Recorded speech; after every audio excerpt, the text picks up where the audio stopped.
మొదలు పేలే రారు అందరు. మీరు మీరు మీరంతా పేలైతారని నేను ముందుగానే చెప్పలేరా మీకు పేలైతారని.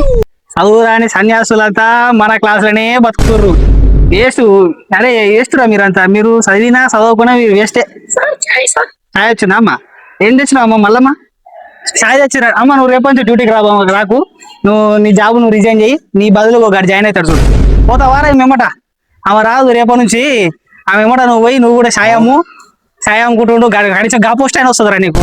నువ్వు ఎట్లా చదివినా ఫెయిల్ అవుతావు కదరా. ఏ ఊకోరా ఊకరి గమనరి. ఏమన్నా సక్కరే మజరా సాయి సప్ప ఉంటుంది రోజు.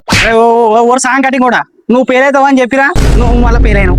నువ్వు మళ్ళా ఎన్ని సంవత్సరాలు చదివినా నువ్వు ఈయనే ఉంటావు. నేనే నీకు చదువు చెప్తారా? ఇవి వేస్తురా మీరు. మీరు చదవరు చేయరు. ఆ సాయం కటింగ్ కూడా ఆ పనికి మళ్ళా పైనాడు. ఆ పనికి మళ్ళా రాజు. ఎందుకమ్మా అట్లా చేస్తారు మీరు? గమనండి గమనండి గమనండి. మళ్ళీ ఆయమని మొత్తుకుంటు గమనడు సాయి మంచిగా తీసుకెళ్ళాలంట. ఏవద్దు నువ్వు చక్కర్లో ఏమైనా సప్పదు. ఇంగ్లీష్ ఆడికి పోతున్నావు మొత్తం. నువ్వు నాకు పోస్తూనే లేవు. నేను చూస్తూనే ఉన్నా రోజు. ఏడ పోస్తున్నావు మా ఆయమ్మ? నువ్వు ఇట్లా మా చేసేది నువ్వు మొత్తం ఇంగ్లీష్ ఆరు మ్యాథ్స్ సార్ వాళ్ళిద్దరికీ చెంబులు పోతాను. నాకు ఇంతేనా పోసినావు? నువ్వు చక్కర లేకుండా తీసుకొచ్చి సప్ప తీసుకొచ్చి పోతావు నాకు. ఇది కాదు పద్ధతి కాదు అది. నువ్వు పనికి మళ్ళీ ప్రయాణంగా నువ్వు వచ్చి వేస్తురా. నువ్వు దండగా నీకు నీ జీతం దండగా.